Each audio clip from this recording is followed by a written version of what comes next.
విడుమొరటోడు అని వాళ్ళు వీళ్ళు ఎన్నెన్ని అన్న పసి పిల్లవాడు నవ్వాడు.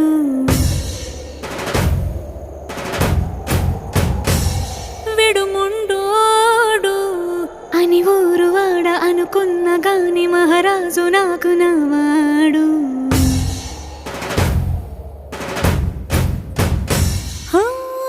మాట పెడుసైనా మనసులో వెన్న రాయిలా ఉన్నవాడిలోన దేవుడెవరికి తెలుసును నాకన్నా. సూసేకి అగ్గిరవ్వ మాదిరే ఉంటాడే నా సావే.